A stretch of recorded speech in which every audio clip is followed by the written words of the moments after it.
Be me 25. Living with my boyfriend, let's call him Jameer, for about 2 years. Our place is nice, not too big, not too small. He pays a little more of the rent because his job is better. I work at a boutique downtown. It's okay. Jameer is what you'd call a good guy. He's kind, he's patient, he remembers little things. He cooks dinner if I'm tired, he listens when I talk about my day. On paper, he's perfect, but I know better. I've seen it happen to my friends, I've read the articles, I've been on the forums. The truth is, there's no such thing as a good guy. There are just guys who haven't been caught yet. It's a hard pill to swallow, but it's the truth. My friends and I talk about it all the time. Male toxicity isn't a myth. It's in the way they talk, the way they look at other women, the way they hide their phones. It's a ticking clock. You just wait for the alarm to go off. So, I'm always watching, always vigilant. It's not that I don't love him, I do. That's why I have to protect myself. It started with small things. He'd get a text late at night, a buzz on the nightstand. He'd glance at it and put it face down. My heart would start pounding. Who texts at 11 p.m.? He'd say it was just a work notification, or his friend Roland. I'd ask to see it. The first few times, he'd just hand it over, confused but willing. Of course, it would be exactly what he said it was. A group chat with Roland making stupid jokes, a system alert from his job. I wouldn't find anything, but that just made me more suspicious. He's getting good at covering his tracks. A few months ago, we were at the grocery store. The cashier was a young girl, probably college-aged, a little too friendly. She was smiling at him, asking him about his day. I watched him smile back, polite but still. A smile. He thanked her and told her to have a good evening. As we walked to the car, my blood was boiling. I asked him why he felt the need to flirt with her. He looked genuinely shocked. His face went blank. Flirt? I was just being polite. That's the classic line. Just being polite. I told him I saw the way he looked at her, the way she was looking at him. He just sighed, a deep, tired sigh.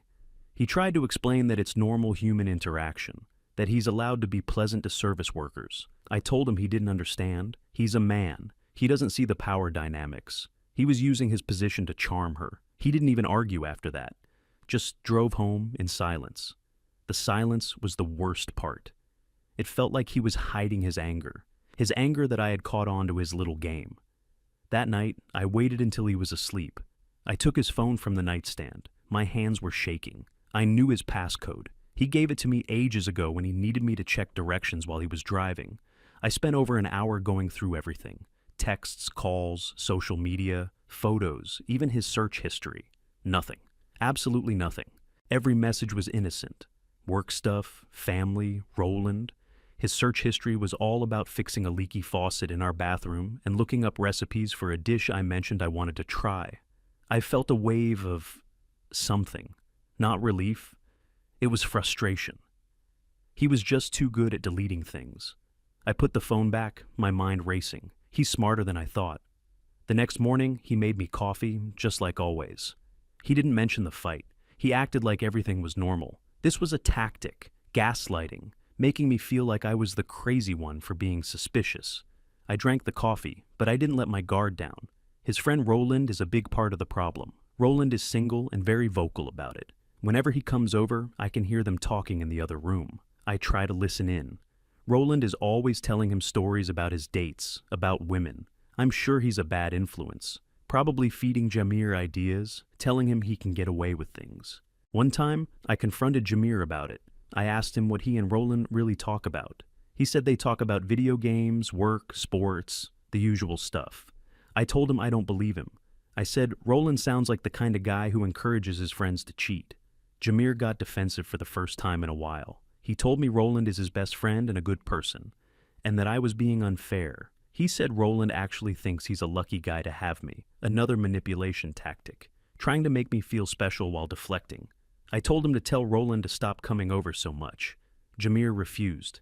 He said this is his apartment too, and his friends are welcome. We had a huge fight. He ended up sleeping on the couch. I cried in the bedroom, not because I was sad, but because I was so angry. Angry that he would choose his toxic friend over my feelings and my security. It was clear, Roland was his accomplice, his lookout. A few weeks later, he had a work dinner, a team-building event, he called it. I immediately felt a knot in my stomach. A dinner, with colleagues, female colleagues. He told me about it a week in advance, which was suspicious in itself. He was trying to make it seem normal, planned. I asked who was going. He listed a bunch of names, both men and women. I pretended to be okay with it. "Oh, that sounds fun. You should go." But my mind was already in overdrive. The day of the dinner, I was a wreck. I asked him what he was going to wear. He pulled out a nice shirt, one I bought for him. "Why are you dressing up so much?" I asked. His face fell. "You want me to look nice for my colleagues, don't you?" "I want you to be appropriate," I said. "You're not trying to impress anyone, are you?" He just put the shirt on without saying anything. He told me he'd be home around 10. He kissed me goodbye. I barely kissed back. I felt cold. As soon as he left, the interrogation plan began. I texted him at 8. "Having fun?" he replied a few minutes later. "It's okay. A bit boring. Food is good, though." A classic misdirection. Make it sound boring so I don't get suspicious. I texted him again at 9. "Who are you sitting next to?" This time, the reply took longer, almost 20 minutes. "Sorry, was talking. I'm next to Dave and Sarah from accounting." Sarah. Of course, I've heard him mention her. She's really smart. My hands started to sweat. 10 p.m. came and went. No Jameer. 10:15, 10:30. My mind was creating a movie. Him and Sarah, laughing, sharing a drink. Maybe he offered to drive her home. At 10:45, I called him. It went to voicemail. I called again. Voicemail. Panic set in. He was with her. He turned his phone off. This is it. I paced around the living room, rehearsing what I was going to say. The door opened at 11:10. He walked in, looking tired. "Sorry I'm late," he said. The manager gave a really long speech, and then traffic was a nightmare. I just stood there, my arms crossed. "Where were you?" He repeated his explanation, a little confused by my tone. "Why didn't you answer your phone?" He pulled it out of his pocket. "Oh man, it died. I didn't even notice." The screen was black, a dead phone. The oldest excuse in the book. I didn't buy it for a second. I told him I knew he was with Sarah. I demanded to know what he was doing for that extra hour and 10 minutes. He looked at me, and I saw a flicker of something I hadn't seen before. Not anger. It was hurt. He said, "You really think I would do that? After 2 years, you think that's who I am?" I told him I know what all men are. He just shook his head slowly. He walked past me into the bedroom and didn't say another word. I stayed on the couch, feeling a strange mix of vindication and emptiness. I knew I was right. I just needed the proof. My friend, the one I talked to about everything, she gets it. I told her about the work dinner incident the next day. She confirmed all my suspicions. She said her ex used to do the exact same thing. The dead phone, the boring work event. It was a textbook play. She told me I was smart to be vigilant, that I had to protect my heart. Hearing her say it made me feel strong. I wasn't being paranoid. I was being realistic. Jameer tried to talk to me the next morning. He said my lack of trust was starting to really affect him. He said it felt like he was constantly on trial for a crime he never committed. I told him the world is a tough place for women, that our lack of trust comes from a real place of betrayal. He needs to understand his male privilege. He doesn't have to live with this kind of fear. He tried to argue that trust is a two-way street. I cut him off. I told him he can earn my trust by being completely transparent. No more late nights, no more private conversations with Roland, no more friendly smiles to cashiers. He just stared at me. He didn't agree. He just said, "I can't live like that." The next few weeks were tense. He was walking on eggshells around me. He started coming home from work at the exact same time every day. He'd show me his phone without me even asking. "Look, no new messages." He stopped talking about his female colleagues altogether. Part of me felt victorious. I was training him, setting boundaries. But another part of me knew he was just getting better at hiding things. He was quieter, more reserved. The easy laughter we used to have was gone. He stopped suggesting we go out on dates. He spent more time playing video games with his headphones on, talking to Roland online. I knew they were talking about me.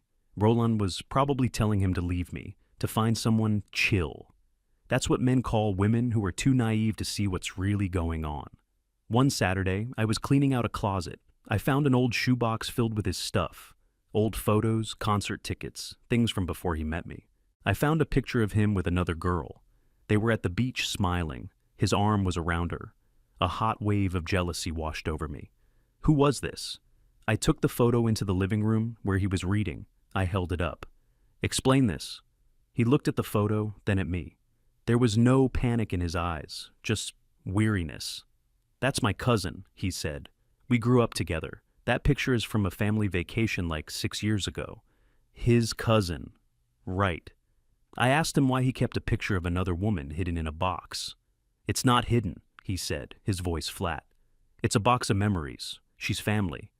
I told him it was inappropriate, that it made me uncomfortable. I was his girlfriend now. He shouldn't be holding on to pictures of other women, family or not. I expected an argument, but he just took the photo from my hand. He looked at it for a moment, then he walked to the kitchen, tore it into 4 pieces, and dropped it in the trash. He didn't look at me when he walked back to the couch. I had won. I had made him choose. But watching him sit there, staring at his book without turning the page, I didn't feel like a winner. I felt powerful, but also very alone. This pattern continued. Every action he took was filtered through my lens of suspicion. He offered to do the laundry. I assumed he was trying to wash away evidence of perfume or makeup. He was nice to my mom on the phone. I thought he was just trying to build allies for when I finally caught him.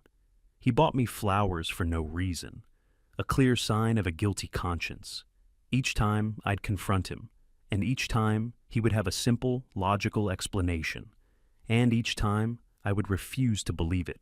My friend said I was breaking him down, that eventually the truth would come out. She said men can only keep up the act for so long, so I kept pushing, kept testing.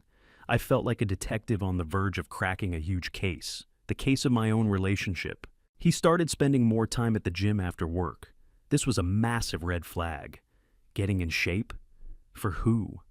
Not for me. I loved him the way he was. He was obviously trying to impress someone new.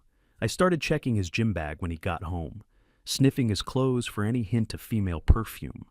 I'd ask him detailed questions. What machines did he use? Who else was there? He would answer calmly, his voice devoid of any emotion. He was becoming a shell, a person who just went through the motions. One night, I told him I was feeling insecure. I thought maybe if I showed some vulnerability, he would confess. I told him stories about my ex who cheated on me. I explained that my fear comes from a real place. He listened patiently. When I was done, he just said, I know, and I'm sorry that happened to you, but I am not him. It wasn't the answer I wanted. I wanted him to say, you're right to be suspicious. I wanted him to admit that the temptation is always there, but he never did. He maintained his innocence. It was infuriating. His denial was so convincing. I started thinking of more extreme tests. I thought about asking my friend to try and message him on social media to see if he'd take the bait. I thought about accidentally leaving a voice recorder on in the apartment when I left. I was losing sleep. My life revolved around this one thing, proving that my worldview was correct, proving that he was just like all the others. Because if he wasn't, then what did that make me? If he was innocent, then all this pain, all this fighting, it was my fault. And that was a possibility I couldn't accept. So I kept digging, convinced I was just one shovelful away from the ugly truth. I had no idea how deep the hole I was digging really was, or that I was the only one who was going to end up at the bottom of it. His birthday was coming up. I decided to put on a good face, to pretend like things were fine. I planned a surprise party for him, invited Roland and a few of his other friends. I thought maybe if he saw how much I cared, how much effort I put in, he might crack. He might break down and tell me the truth out of guilt.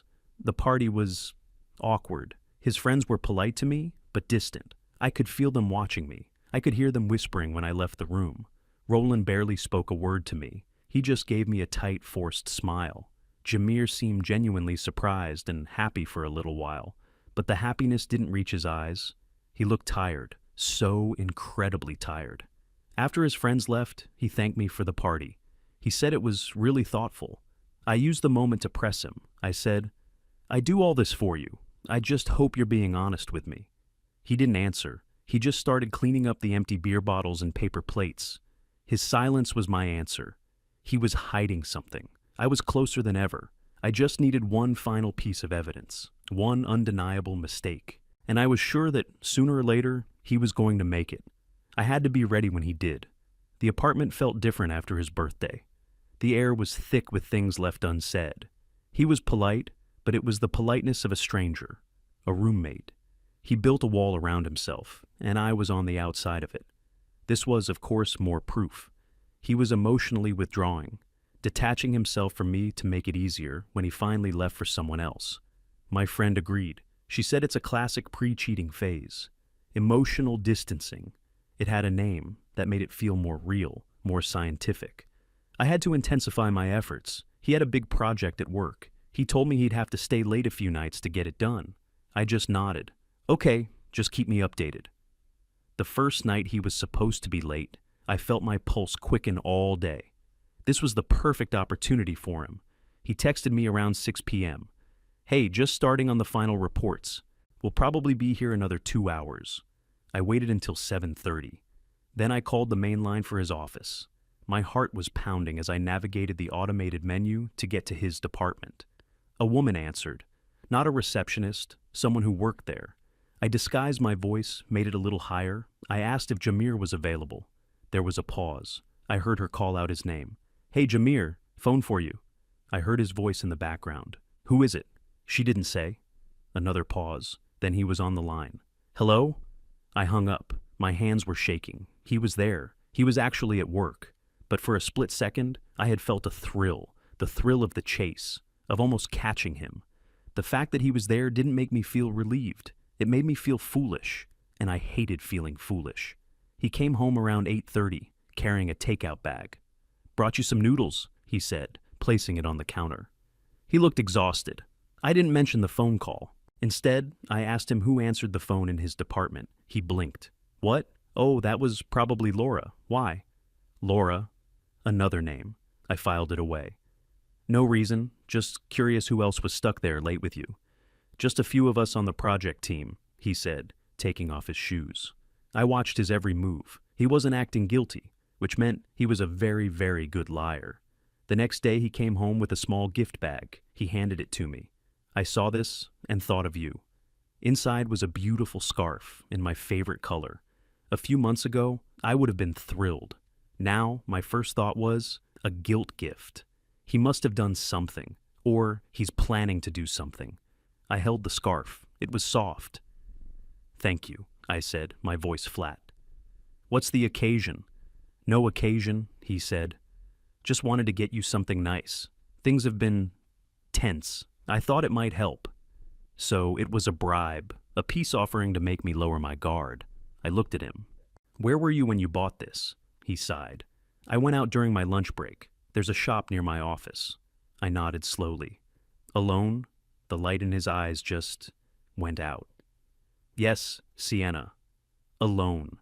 I didn't wear the scarf. I put it in my drawer, still in the bag. It was evidence. I wasn't sure of what yet, but it was part of the puzzle. A few nights later, he was working late again. This time, I didn't call. I had a better idea. I told him I was going out with my friend for a movie. Instead, I drove to his office building. I parked across the street in a spot where I could see the main entrance. I sat there in the dark, my car turned off, just watching. I felt like a private investigator. I was taking control of the situation. I saw people leaving the building in small groups. I scanned every face. Around 8:45, I saw him walk out. He was alone. He walked to his car, got in, and drove away, in my direction, towards home. I waited a few minutes, then I drove home too. I got back about 10 minutes after he did. He was in the kitchen, making a sandwich. Hey, how was the movie? He asked. It was good, I lied. How was work? Long. I'm glad that project is almost over. He was behaving perfectly. Too perfectly. My friend told me I was getting closer. She said that when you put this much pressure on a man, they either confess or they make a huge mistake. She said I was a strong woman for not just sitting back and waiting to be a victim. I was being proactive. I held on to that. It made me feel powerful. Even as our apartment grew quieter and colder, we were like two ghosts haunting the same space. We still slept in the same bed, but there was a huge, invisible canyon between us. Sometimes at night, I'd watch him sleep. I'd look at his face, so peaceful in the dim light from the window, and I'd wonder if he was dreaming of someone else. The thought was like a physical pain, a sharp jab in my chest. It had to be true. Otherwise, why would I be feeling this way? This wasn't just paranoia, it was instinct, female intuition, and my intuition was screaming at me. Then came the night it all fell apart. It was a few weeks later. Things had settled into a fragile, silent routine. The big project at his work was done. He was coming home on time every night. It was raining. One of those cold, miserable storms that makes you want to stay inside. He was supposed to be home at 6. At 6:15, he called me. My heart leaped. A call was unusual. It was always a text. "Hey," he said. "I'm going to be a little late." I could hear the rain and wind in the background. "Why? Where are you?" I demanded. "I'm on the side of the road just off the highway. Laura from my office, her car broke down. She has a flat tire, and she has her kid with her. I'm just going to change it for her real quick." Laura. The name echoed in my head. Laura. The one who answered the phone, the one he was working late with. It all clicked into place. This was it. This was the mistake I had been waiting for. It was so obvious, so cliché. The damsel in distress, the knight in shining armor, a car that conveniently breaks down on a dark, rainy night. My hands were gripping the phone so tightly my knuckles were white. "Okay," I said, my voice dangerously calm. "Don't be too long." I hung up. I didn't pace. I didn't scream. I just sat on the couch in the quiet apartment, and I waited. The anger I felt was cold and clean. It was the anger of being proven right. Every minute that ticked by was another nail in his coffin. He was with her, helping her, being the hero.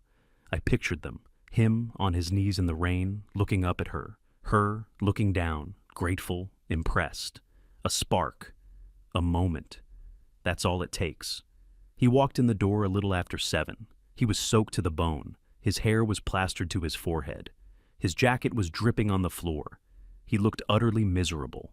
"Man, it's really coming down out there," he said, shaking the water from his hands. "That was awful. Her spare was almost flat too. Took forever to—" He stopped talking when he saw the look on my face. I was still sitting on the couch, just staring at him. "What's wrong?" he asked. I finally stood up. "So, Laura," I said, my voice dripping with sarcasm. He frowned, confused. "Yeah? What about her?" "How stupid do you think I am, Jamir?" His face changed. The exhaustion was replaced by a familiar wariness. "Sienna, what are you talking about? I told you what happened." I started to laugh. It was a high, sharp sound. "Oh, I'm sure you did. The poor, helpless woman with her child, broken down on the side of the road. It's like something out of a cheesy movie. Did you rehearse that line?" He just stared at me. "Her car had a flat tire," he said slowly, as if talking to a child.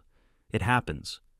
On a rainy night, just a few miles from our apartment, with you, her brave coworker, conveniently driving by right at that moment, the odds are incredible." "I wasn't driving by," he said, his voice starting to get strained. "She called me from the office right after I left. She was leaving at the same time, and her tire went. She was panicking. She didn't know who else to call nearby. I was 5 minutes away. So it was even worse. She had his number. She called him directly. This was a planned, coordinated event." "So, you're her personal emergency contact now? What's next? Are you going to be her shoulder to cry on, her rock?" "She was scared, Sienna. Her little boy was in the back seat crying. What was I supposed to do? Just say, 'Sorry, my girlfriend is paranoid. You're on your own,' and drive away?" The word paranoid hit me like a slap. "So that's what I am to you? Paranoid? Or am I just smart? Am I just someone who refuses to be a fool? I see what's happening here. I've seen it from a mile away." "What?" "What do you see?" he asked, his voice rising in frustration. "Tell me, what is it that you think is happening?" "I see you laying the groundwork, the late nights at the office with her, the team building, now this. You're creating this bond with her, this dependency, so that when you finally make your move, she'll feel like she owes you something." He looked at me, and in that moment, something inside him just broke. I saw it happen. It was like a light switch being flipped off. All the anger, all the frustration, all the hurt in his face just vanished. It was replaced by a complete and total emptiness. He wasn't looking at me with anger anymore. He was looking at me like he'd never seen me before. He let out a short, quiet, humorless laugh. "You know what?" he said, his voice barely a whisper. "You're right. My heart stopped. A confession. I'm right? Yeah, he said, his eyes empty. You've been right all along. I'm a terrible person. I'm exactly who you think I am. He was being sarcastic, but the fight was gone. I'm done, he said. He turned and walked past me, dripping water on the floor. I stood there, stunned. Done with what? Done lying? He didn't answer. I followed him to the bedroom. He had pulled his old duffel bag out from under the bed. He opened the closet and started taking his shirts off the hangers, folding them neatly and placing them in the bag. The methodical, calm way he was doing it was terrifying. Reality started to sink in. What are you doing? I asked, my voice trembling. I'm doing what you've wanted me to do for months, he said, not looking at me. I'm proving you right. Stop it, Jamir. This isn't funny. He went to his dresser and started pulling out socks and underwear. I'm not trying to be funny. You're just going to leave because of this, because I'm finally calling you out? He finally stopped what he was doing and turned to look at me. His face was a blank mask. I'm not leaving because you called me out, he said, his voice completely level. There's nothing to call out. I'm leaving because I can't live in this prison anymore. I can't live with someone who looks at me every single day and sees a monster. He continued, I can't spend the rest of my life trying to prove a negative, trying to prove I didn't do something. It's impossible. Every good thing I do is a sign of guilt. Every mistake is a confirmation of your theories. There's no way for me to exist in this relationship without being the villain of your story.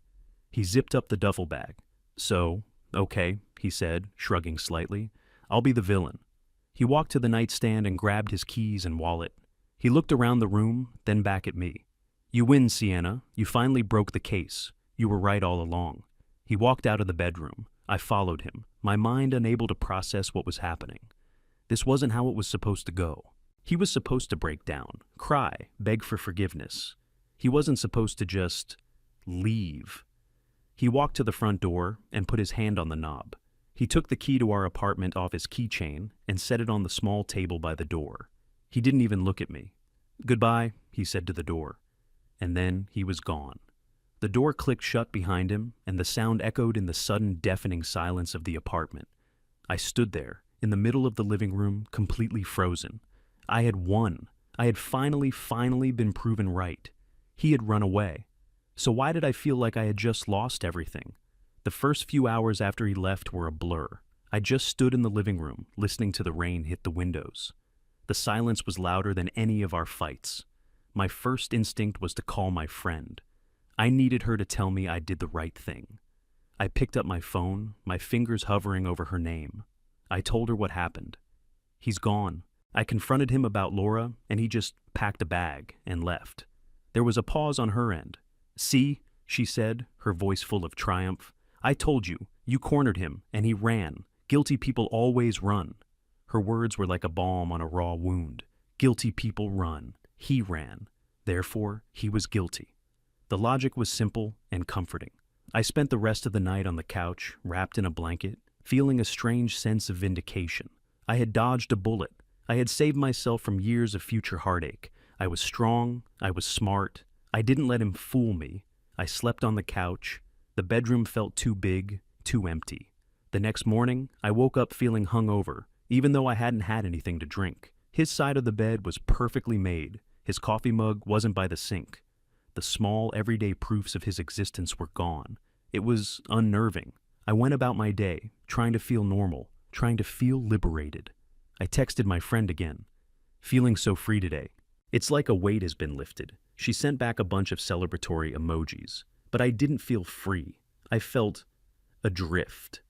The next few days were the same. I kept expecting him to call, to text, to show up at the door, begging for another chance. I had my speech prepared. I would be calm, firm. I would tell him I deserve better. But the phone never rang. The silence from him was absolute. It started to eat at me. If he was so guilty, wouldn't he be trying to do damage control? Wouldn't he be trying to spin the story to win me back so he could continue his deception?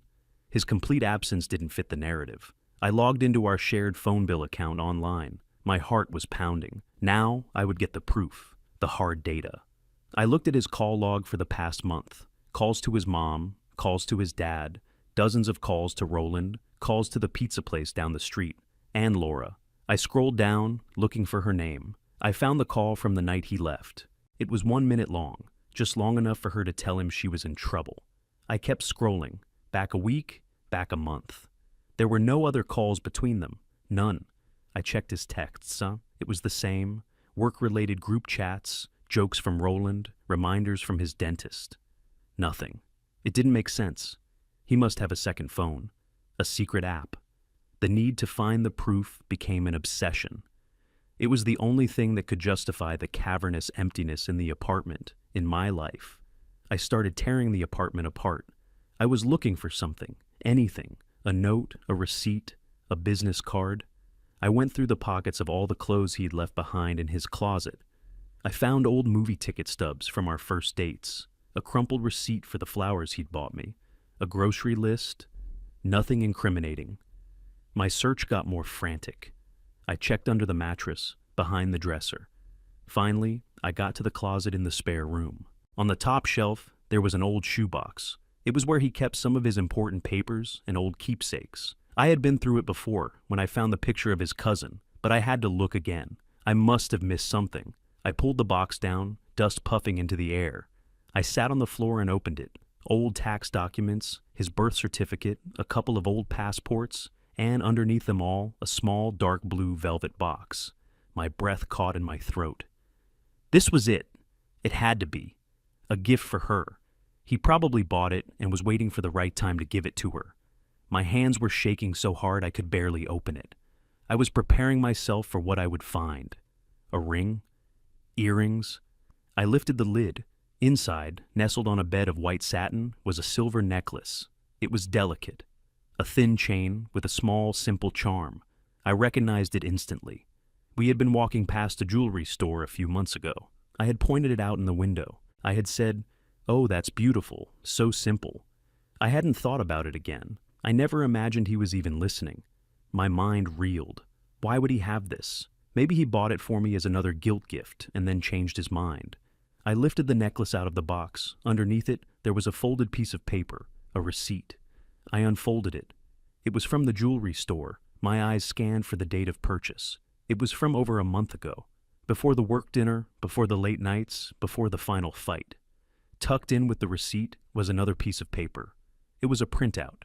A reservation confirmation for a table for two at my favorite Italian restaurant. The one we went to on our first anniversary. The reservation was for next Friday. I didn't understand. I looked at the date again, and then I realized, next Friday, our 3-year anniversary. I had completely forgotten about it. In all my searching, all my investigating, all my obsession with his potential betrayal, I had forgotten the single most important date in our relationship. But he hadn't. He had remembered a random comment I made in passing. He had bought the necklace. He had booked the table, all while I was treating him like a criminal. I sat there on the floor of the spare room with the necklace in my hand and the reservation confirmation in my lap, and the carefully constructed reality I had built for myself shattered into a million pieces. There was no other woman. There was no affair. There was no grand conspiracy of male toxicity. There was just him, a good man, a patient, loving man, and there was me. I had been the toxic one. I had been the source of the mistrust and the pain. I had taken his love and his patience and twisted it into evidence of a crime he never committed. The feeling that washed over me was not guilt. It was horror. The horror of seeing yourself clearly for the first time and not recognizing the person staring back. I scrambled for my phone. I had to talk to him. I had to explain. I called his number. It rang and went to voicemail. I left a frantic, rambling message. "Jamir, it's me. I was wrong. I was so wrong. I found the necklace. I saw the reservation. Please, just call me back. We need to talk." I sent him a text.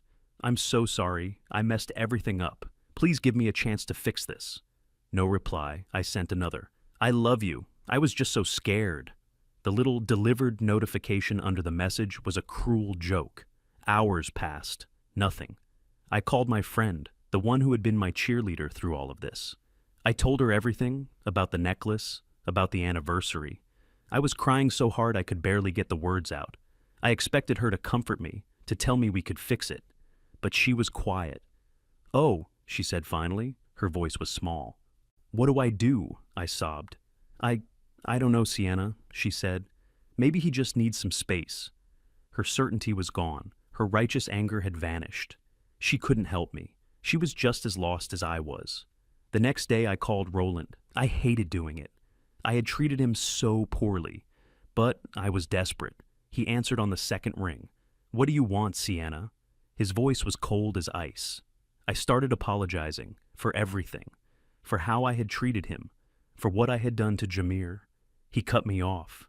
"Save it," he said. "It's a little late for that. Please, Roland," I begged. "I need to talk to him. I need to tell him I'm sorry. Is he okay?" There was a long sigh on the other end of the line. "Is he okay?" he repeated, his voice full of disbelief. "No, Sienna, he's not okay. You spent 2 years systematically dismantling his self-worth.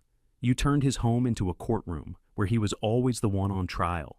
You made him feel like his love and his loyalty were worthless. So, no, he's not okay, but he will be." His words were like daggers. "Just let me talk to him," I whispered. "He doesn't want to talk to you," Roland said, his voice softening just a fraction. "He blocked your number. He asked me to tell you, if you called, to just let him go. He needs to heal." He blocked my number. The finality of it hit me like a physical blow. "Goodbye, Sienna," Roland said, and he hung up. I sat there with the silent phone in my hand. It was really over. There would be no dramatic reunion, no tearful forgiveness. I had written a story in my head, a story about a cheating man and the strong woman who exposed him. But I had the characters all wrong. He wasn't the villain. I was. I look around this empty apartment now. It's filled with ghosts. The ghost of his laughter, the ghost of the life we were supposed to have. I still have the necklace. Sometimes I take it out and just hold it. It feels heavy. Not with the weight of the silver, but with the weight of my regret. My friend doesn't call as much anymore. I think my reality check made her question her own. It's easier to just believe all men are the problem. I learned the hard way that they're not. Sometimes the problem is the person staring back at you in the mirror. I had a good man, a man who was loyal and kind and who remembered. And I drove him away.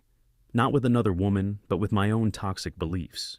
He never cheated, but I was the one who was unfaithful. I was unfaithful to the man he actually was, in favor of the monster I was so determined to see. And now, all I have is the silence, and the knowledge that I was right about one thing. I ended up alone. I just had the wrong person to blame.